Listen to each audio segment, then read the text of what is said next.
"We're keeping the lake house," announced. "You don't contribute enough." Dad changed the locks.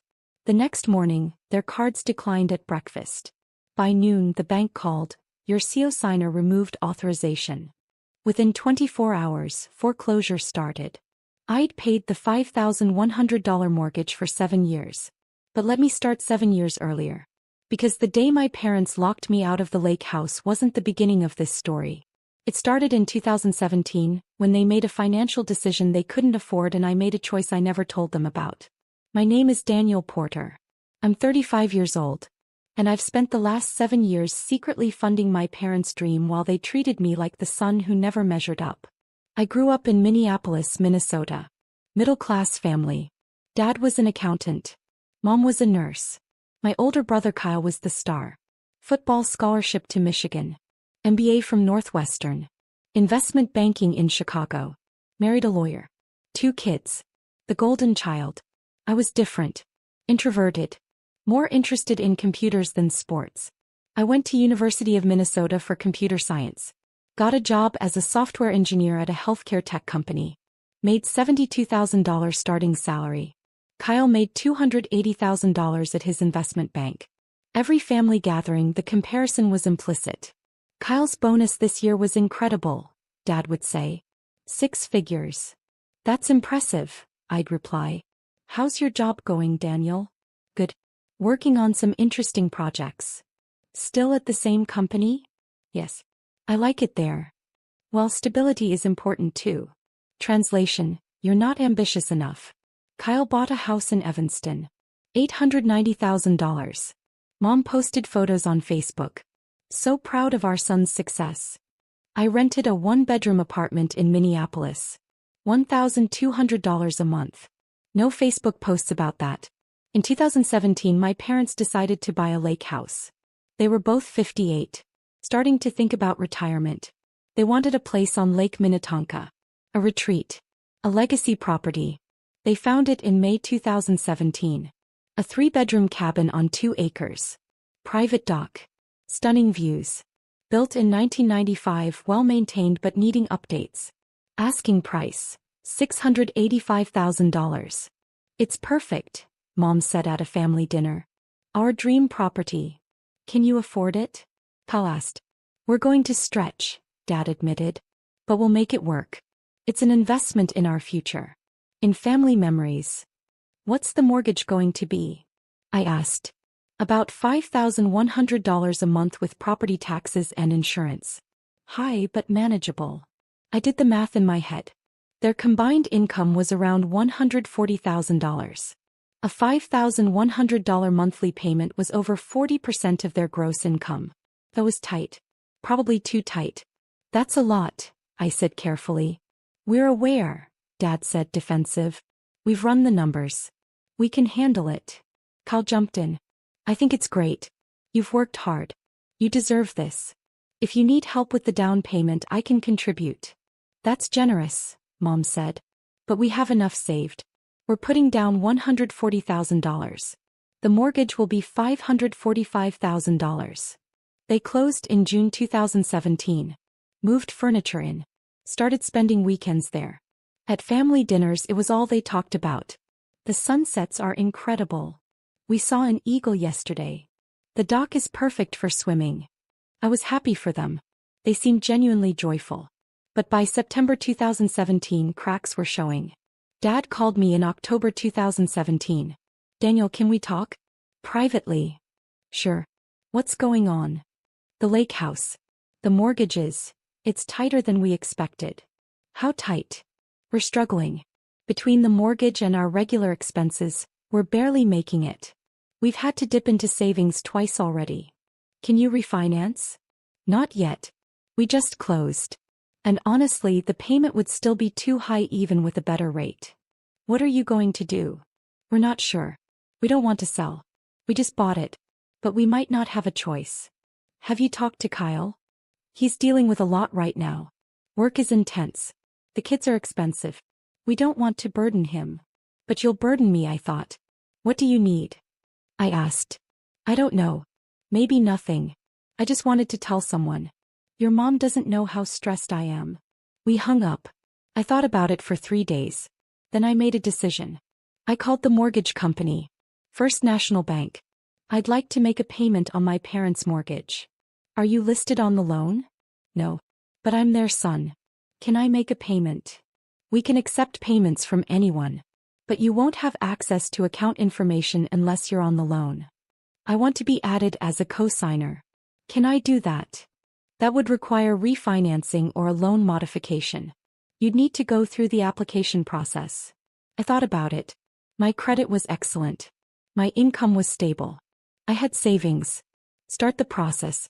I want to be added as a co-signer. Took 6 weeks. Credit checks. Income verification. Legal documents. By December 2017, I was officially a co-signer on my parents' lake house mortgage. My name on the deed. My credit on the line. I called the bank. I want to set up automatic payments from my account. $5,100 monthly. You're paying the full mortgage? Yes. Starting January 2018. And your parents? They don't need to know. Can you still send them statements showing the payment is current? Yes. But Mr. Porter, this is unusual. Are you sure about this? I'm sure. I didn't tell my parents. I just started paying. Every month. $5,100 automatically withdrawn from my checking account. January 2018. February. March. All through 2018. My parents never mentioned the mortgage again. At family dinners they talked about how they'd figured out the budget and made some adjustments. They thought they were paying it themselves. Paying a $5,100 mortgage on a $72,000 salary was brutal. My take-home pay was about $4,400 monthly. The mortgage alone was $5,100. I was losing $700 every month. Draining my savings. I picked up freelance work. Nights and weekends. Building websites. Consulting on database projects. I made an extra $2,000 to $2,500 monthly. It was enough. Barely. I stopped going out. Stopped traveling. Lived on rice and beans. My apartment was $1,200. The mortgage was $5,100. Freelance income covered the gap and my other expenses. But there was nothing left over. At family gatherings at the lake house, now happening monthly, my parents would talk about how proud they were to have made it work. We're so glad we didn't sell, Mom would say. This place is everything to us. It's a testament to good financial planning, Dad would add. Kyle would nod. You guys are great with money. I should learn from you. I'd sit quietly, eating the food bought with money they thought they still had. In 2019 I got promoted. Senior software engineer. Salary increased to $105,000. Suddenly I could breathe. The mortgage payment was still huge but manageable. I kept paying. Every month. $5,100. My parents never knew. In 2020, COVID hit. I started working remote. Saved money on commuting and lunches. My freelance work increased. More companies needed tech help. By 2021, I was making $125,000 from my main job plus $30,000 to $35,000 in freelance income. Annual income, around $155,000. The mortgage payment was no longer painful. Just annoying. But I kept it secret. Because I'd started to realize something. My parents didn't just think they were paying the mortgage. They thought they deserved the house because they'd worked hard and sacrificed to afford it. Kyle thought they were financial geniuses. And I was still just Daniel. The quiet son. The one making good money, but not Kyle money. The one who was doing fine, but not exceptional. Meanwhile I was funding their entire dream. Every summer my parents spent June through August at the lake house. They'd semi-retired by 2021. Dad was doing part-time consulting. Mom was down to 3 shifts a week at the hospital. They'd invite the family up for weekends. Kyle would bring his wife and kids. I'd come alone.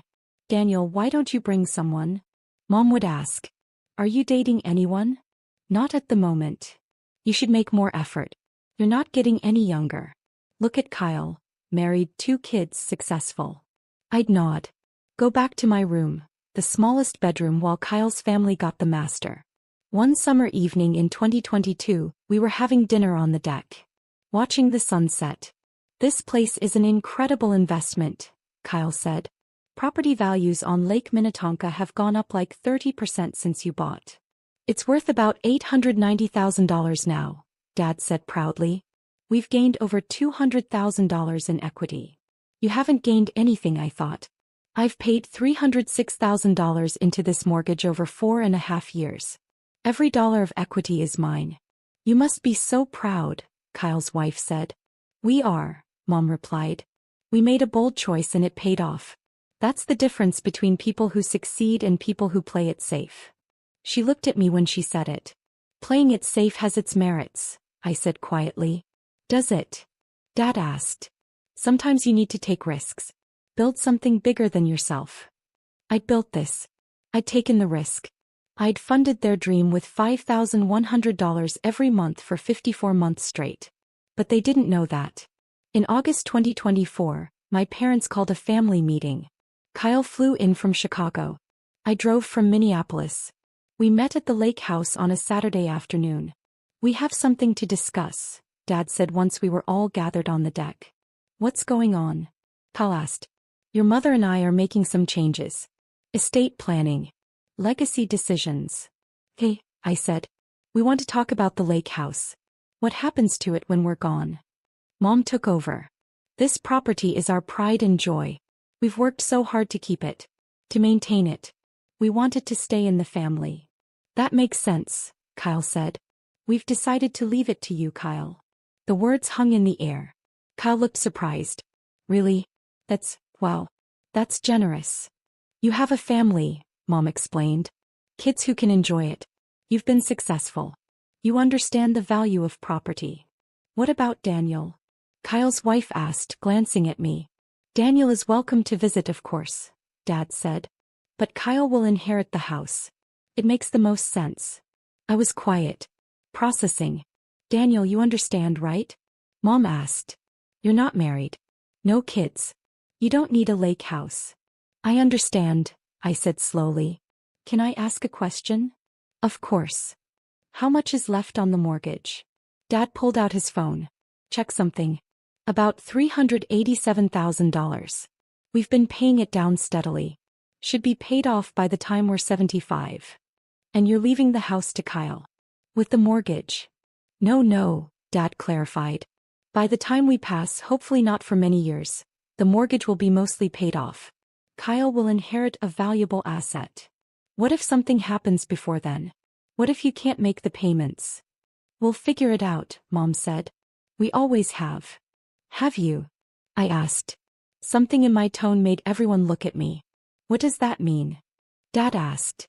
How much do you think you've paid into this mortgage over the last 7 years? I don't have the exact number, Dad said, defensive. But we've made every payment. On time. For 7 years. Have you? Mom's face tightened. Daniel, what are you implying? I'm asking if you know who's actually been paying the mortgage. We have, Dad said firmly. Check your bank statements. Your actual account. The one you think the mortgage payments come out of. Check how much you've paid. Dad pulled out his phone. Started scrolling. His face went pale. There are no mortgage payments showing. Because you haven't made any, I said quietly. I have. Every month. Since January 2018. $5,100. I've paid $428,400 into this mortgage over 7 years. The deck went silent. Kyle stared at me. You've been paying their mortgage? Yes. Why? Because in October 2017, Dad called me and said they couldn't afford it. They were going to lose the house. So I became a co-signer. Started making the payments. Mom's hand went to her mouth. That's not possible. It's very possible. I'm on the deed. I'm on the loan. I'm the co-signer. Check with the bank. Dad was scrolling frantically through his phone. The statements, they just show, payment received. I assumed it was our autopay. It was my autopay. From my account. For 7 years. Daniel. Mom started. You're welcome, by the way. For the $428,400. For the 7 years of payments. For saving your dream house. For funding your summers here while you told Kyle what good financial planners you are. We didn't know, Dad said. You didn't ask. Just like you didn't ask if I could afford it.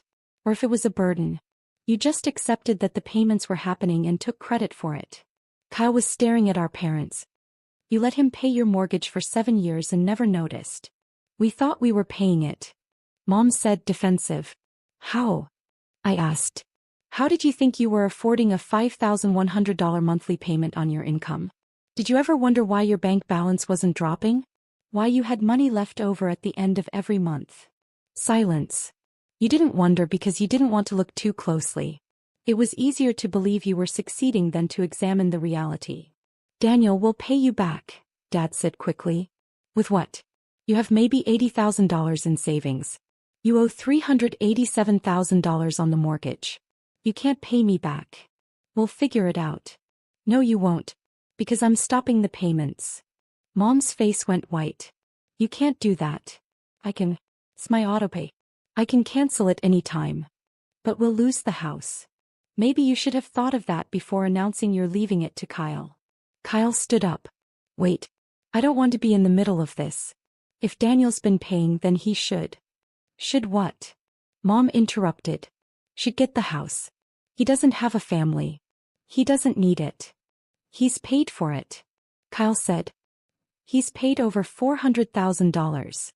We didn't ask him to do that. You couldn't afford it. I was standing now, voice raised. You called me in October 2017, panicking. You were going to lose this place. So I stepped in. I became a co-signer. I sacrificed for 7 years so you could have this. And now you're giving it to Kyle because I don't have a family? Dad reached for me. Daniel, please. Let's talk about this calmly. I've been calm for 7 years. While you told everyone how proud you were of this place. How you'd made it work. While you gave Kyle the master bedroom and me the smallest room. While you lectured me about taking risks and not playing it safe. I was funding your entire lifestyle and you had no idea. We'll make you co-owner, Dad offered. You and Kyle can share the house. I don't want to share. I want you to acknowledge that this house exists because of me. That every sunset you've watched, every summer you've spent here, every family gathering, all of it was funded by my $5,100 monthly payments. We acknowledge it. Mom said. We're grateful. Are you? Because 5 minutes ago you were leaving it entirely to Kyle. Kyle's wife stood. I think we should go. Let you guys work this out. No, I said. Stay. You should hear this. You should know that the financially savvy parents who gave you advice on real estate investing, they haven't made a single mortgage payment in 7 years. That's enough, Dad said firmly. It's not nearly enough. Do you know what I gave up to pay this mortgage? I lived in a 1-bedroom apartment for 7 years when I could have bought my own house. I worked freelance every night and weekend. I had no social life. No vacations. Nothing. Because I was paying for your dream. We didn't ask you to sacrifice, Mom said quietly. You didn't have to ask. You're my parents. You needed help. I gave it. But I expected, I don't know, maybe some recognition? Some awareness that you weren't doing this alone. We're sorry, Dad said. Truly. We should have noticed. Should have asked questions. Yes, you should have. What do you want? Kyle asked. Just tell us. What would make this right? I looked at the house. At the deck. At the lake beyond. At 7 years of my financial life poured into wood and stone. I want you to understand something. This house. It's not yours. It's mine. My name is on the deed. My credit is on the loan. My money has paid for it. Every single month. So what are you going to do? Mom asked, voice shaking. I'm going to stop paying the mortgage. Starting next month. You can either figure out how to pay it yourselves or the bank will foreclose. Your choice. Daniel, please. I'm done. I'm done being the son who doesn't matter. The one who's just doing fine. The one who doesn't need recognition because Kyle is so much more impressive. I walked inside. Grabbed my bag. Headed for my car. Kyle followed me. Daniel, wait. What? I had no idea. About any of this. If I'd known. You would have what? Offered to help. You make 3 times what I make. You could have easily contributed. But it never occurred to you to ask how they were affording it, did it? No, he admitted. It didn't. Because you assumed they were handling it. Just like they assumed. Everyone assumed. Except me. I knew the truth because I was living it. What are you going to do? I'm going to live my life. Without a $5,100 monthly drain on my finances. Without funding other people's dreams while mine sit on hold. The house will either be paid by them or foreclosed by the bank. Not my problem anymore. I got in my car and drove away. The next morning, Sunday, my parents drove to a diner in town for breakfast. Their debit card declined. They tried another card. Also declined. Dad called the bank from the parking lot. There must be a mistake. Our accounts show insufficient funds. The bank representative checked. Mr. Porter, your co-signer removed authorization for automatic deposits into your linked accounts. Your balance is what you personally have deposited. What? Who removed authorization? Daniel Porter. As of yesterday. He's within his rights as co-signer to modify account access. Dad hung up. Looked at Mom. Daniel changed the account settings. By noon the bank called my parents. This is First National regarding your mortgage at address. We haven't received September's payment. It was due September 1st. Today is September 15th. There must be a mistake, Dad said. We have automatic payments. Those payments were set up by your co-signer, Daniel Porter. He canceled the automatic payment authorization on September 14th. The payment is now your responsibility. How much is due? $5,100 for September. Plus a $75 late fee. Total, $5,175. Dad checked their bank balance. They had $8,200. If they paid the mortgage, they'd have $3,025 left.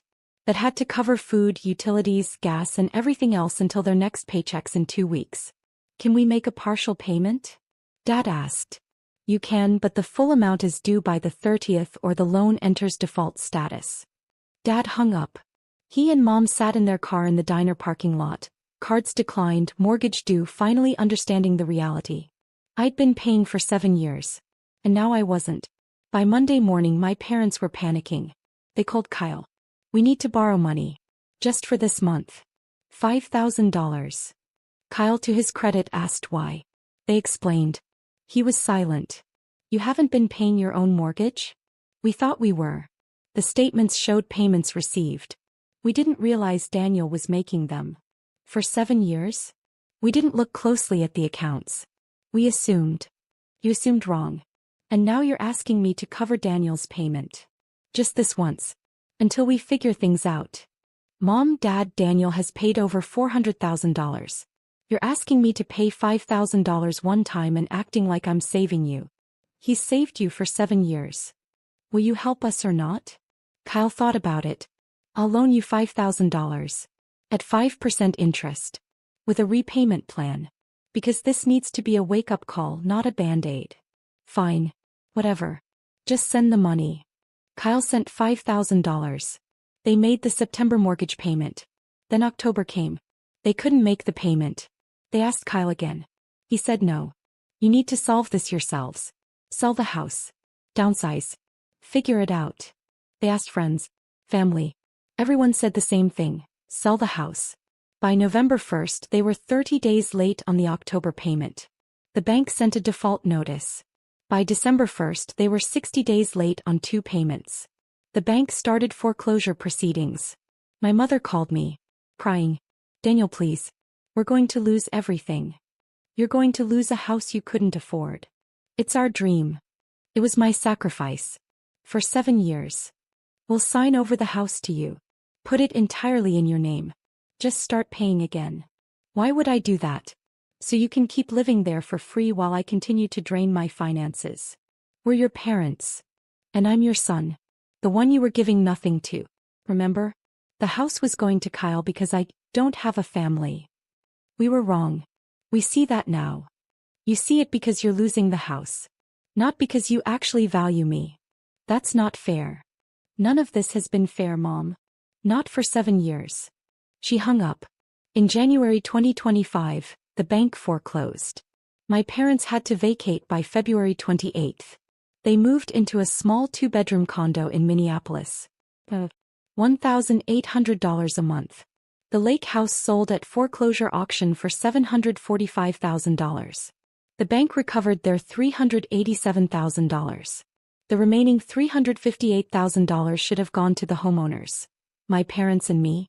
But because of the foreclosure, legal fees and penalties, the actual distribution was $312,000. As co-signer on the deed, I was entitled to my share. I'd paid $428,400 into the mortgage. My parents had paid $0. I consulted with an attorney. I want my investment back. With interest.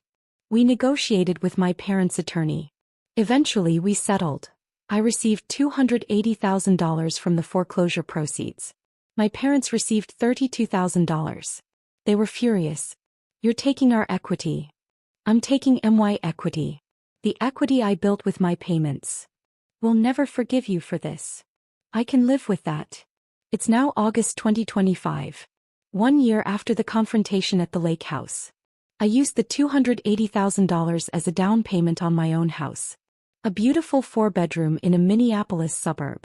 $520,000 purchase price. My mortgage is $2,400 per month. Easily affordable on my current salary of $145,000. I have a guest room. An office. A yard. Everything I delayed for 7 years while paying my parents' mortgage. My parents are in their rental condo. Bitter. Broke. They blame me for ruining their retirement. Kyle and I talk occasionally. He's apologized multiple times. I should have questioned how they afforded it. Should have offered to help. Yes, you should have. For what it's worth, I think you did the right thing. Stopping the payments. Making them face reality. Thank you. Are you going to reconcile with them? Maybe. When they acknowledge what I did for them. Really acknowledge it. Not just because they're angry about losing the house. That hasn't happened yet. Maybe it never will.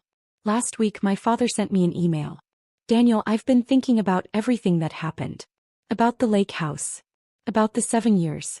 I need to say something. You were right. We took advantage of you. We didn't mean to, but we did. We accepted your help without acknowledging it.